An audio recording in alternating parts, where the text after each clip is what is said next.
జిల్లా వేంపల్లిలో వైఎస్ఆర్సీపీ నేత మాజీ మంత్రి అంబటి రాంబాబు కీలక వ్యాఖ్యలు చేశారు.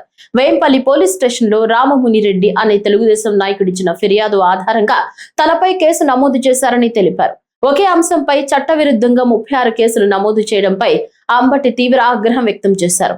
లోకేష్ ఆదేశాలతోనే పోలీసులు కక్షపూరిత చర్యలకు పాల్పడుతున్నారని ఆరోపించారు. తాము వైఎస్ఆర్ వారసులమని, జగన్ వెంట నడుస్తున్న వారమని, అక్రమ కేసులకు ఎవరికీ భయపడే ప్రసక్తే లేదని స్పష్టం చేశారు.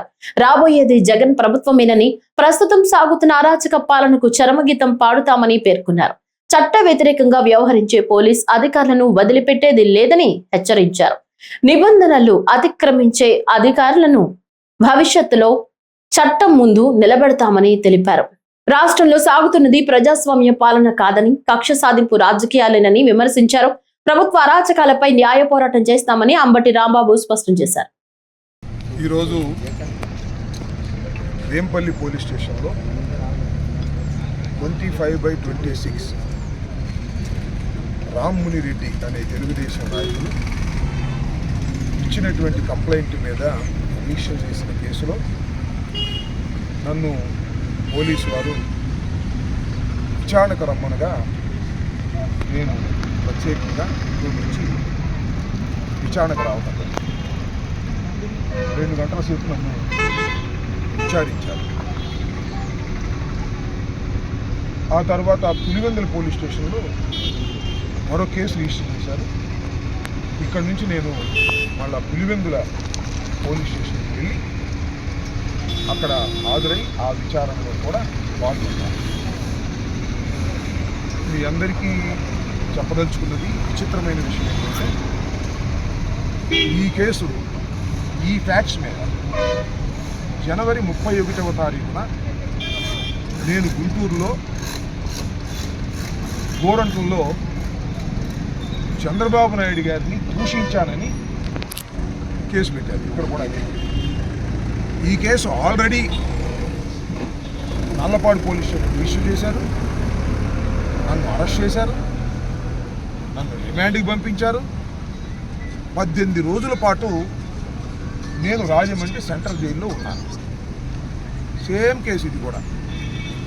ఆ ఫ్యాక్ట్స్, కొత్త ఫ్యాక్ట్స్ ఏమీ లేదు, కొత్త నేరం ఏమి నేను చేసినట్టుగా వాళ్ళు చెప్పడం లేదు. మీకు ఇంకొక విచిత్రమైనది చెప్తా.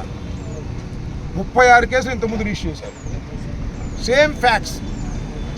31వ తారీఖున నారా చంద్రబాబు నాయుడు గారిని అంబటి రాంబాబు తిట్టాడు.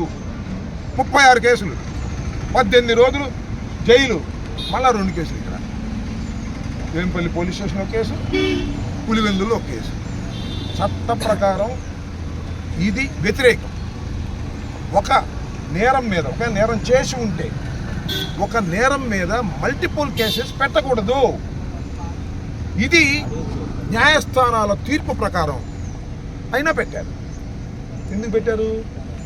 లోకేష్ బాబు గారు ఆదేశాలు, చంద్రబాబు నాయుడు గారు ఆదేశాలు. అంబటి రాంబాబుని వేధించాలి, అంబటి రాంబాబుని తిప్పాలి అనేటువంటి ఒక కక్షపూరితమైనటువంటి వాతావరణంలో ఈ రకమైన కేసులన్నీ పెట్టి మమ్మల్ని ఇబ్బంది పెట్టాలని చూస్తున్నారు. నన్నే కాదు, ఇవాళ చిత్తూరులో పూడి శ్రీహరి మా జనరల్ సెక్రటరీ, మీడియా చూస్తుంటాడు, ఆయన కూడా చంద్రబాబు నాయుడు గారి మీద ఏదో ఒక పోస్ట్ పెట్టాడని ఒకసారి అరెస్ట్ చేశారు.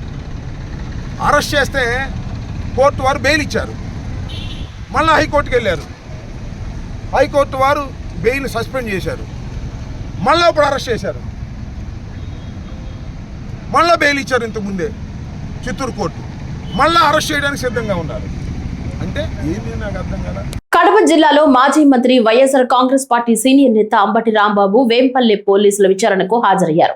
సీఎం చంద్రబాబుపై అనుచిత వ్యాఖ్యలు చేశారన్న ఫిర్యాదుతో వేంపల్లి పోలీస్ స్టేషన్ లో కేసు నమోదు కాగా పోలీసులు ఆయనను విచారించారు. టీడీపీ మండల కన్వీనర్ రామమునిరెడ్డి ఫిర్యాదు మేరకు 352, 353, 196(1) సెక్షన్ల కింద కేసులు నమోదు చేశారు.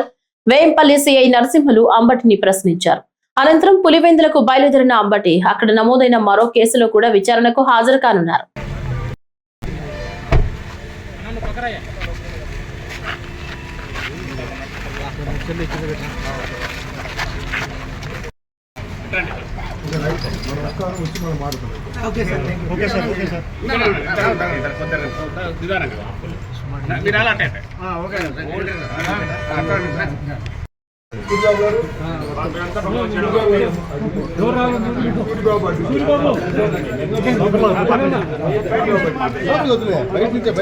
కడప జిల్లా పర్యటనలో ఉన్న మాజీ మంత్రి వైఎస్ఆర్ కాంగ్రెస్ పార్టీ సీనియర్ నాయకుడు అంబటి రాంబాబు గండి వీరాంజనేయ స్వామి ఆలయ సందర్శనతో పాటు ఇడుపులపాయలోని మహానేత వైఎస్ రాజశేఖర రెడ్డి సమాధి వద్ద నివాళులర్పించారు.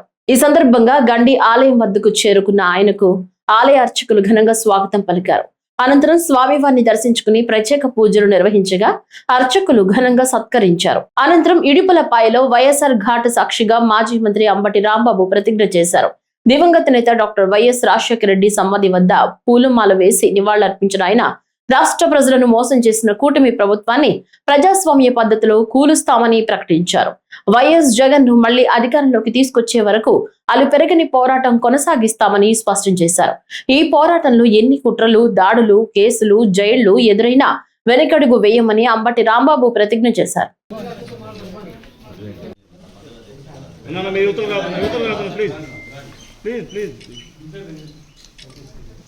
కొంచెం పక్కన మీరు పక్కన ప్రభుత్వాన్ని ప్రజాస్వామ్య పద్ధతుల్లో కూలుస్తా. ప్రభుత్వాన్ని ప్రజాస్వామ్య పద్ధతుల్లో కూలుస్తా. వైఎస్ఆర్